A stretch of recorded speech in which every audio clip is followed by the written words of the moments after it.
जय श्री राम। आइए आगे सुनते हैं श्री शिव पुराण में शिव पूजन की सर्वोत्तम विधि का वर्णन। ब्रह्मा जी ने कहा, अब मैं पूजा की सर्वोत्तम विधि बता रहा हूँ जो समस्त अभिष्ट और सुखों को सुलभ कराने वाली है। देवताओं तथा ऋषियों, तुम ध्यान देकर सुनो।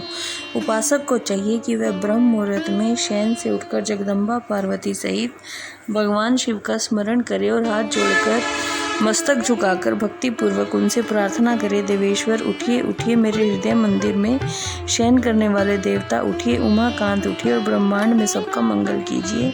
मैं धर्म को जानता हूँ किंतु मेरी उसमें प्रवृत्ति नहीं होती। मैं अधर्म को जानता हूँ परंतु मैं उससे दूर नहीं हो पाता। महादेव, आप मेरे हृदय में स्थित होकर मुझे जैसी प्रेरणा देते हैं वैसा ही मैं करता हूँ। इस प्रकार भक्ति पूर्वक कहकर और गुरुदेव की चरण पादिकाओं का स्मरण करना चाहिए। शुद्ध स्थान में सुंदर आसन की व्यवस्था करनी चाहिए और फिर जो विशुद्ध काष्ठ का बना हुआ आसन होता है वह संपूर्ण अभीष्ट फलों को देने वाला होता है। फिर शुद्ध बुद्धि वाला मनुष्य उस आसन पर बैठकर भस्म से त्रिपुंड लगाए। त्रिपुंड से जप तप तथा दान सफल होते हैं। भस्म के अभाव में त्रिपुंड का साधन जल आदि बताया गया है। इस तरह त्रिपुंड करके मनुष्य रुद्राक्ष धारण करे और अपने नित्य क्रम का संपादन करके शिव की आराधना करे। तत्पश्चात 3 बार मंत्रोच्चारण पूर्वक आचमन करे। फिर शिव की पूजा के लिए अन्न और जल लाकर रखे।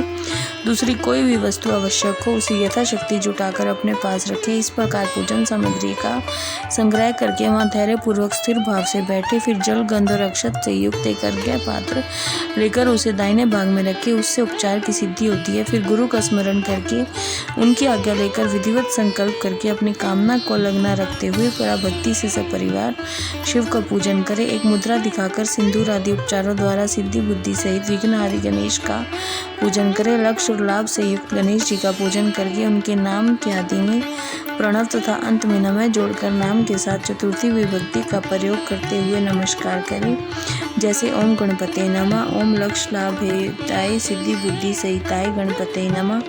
तदंतर उनसे क्षमा प्रार्थना करके पुनः भाई कार्तिकेय सहित गणेश जी का पराभक्ति से पूजन करके उन्हें बारंबार नमस्कार करें। फिर सदा द्वार पर खड़े रहने द्वारपाल मूर्ति का पूजन करके सती साध्वी गिरजा नंदिनी उमा की पूजा करें। चंदन, कुमकुम, धूप, दीप, अनेक उपचारों और नाना प्रकार के नैवेद्यों से शिवा का पूजन करके नमस्कार करने के पश्चात साधक शिव जी के समीप जाए। फिर यथासंभव अपने घर में मिट्टी, सोना, चांदी, धातु, अन्य पारे की शिव प्रतिमा बनाए और उसे नमस्कार करके भक्ति परायण हो उसकी पूजा करे और उसकी पूजा हो जाने पर सभी देवता पूजित हो जाते हैं। जय श्री राम।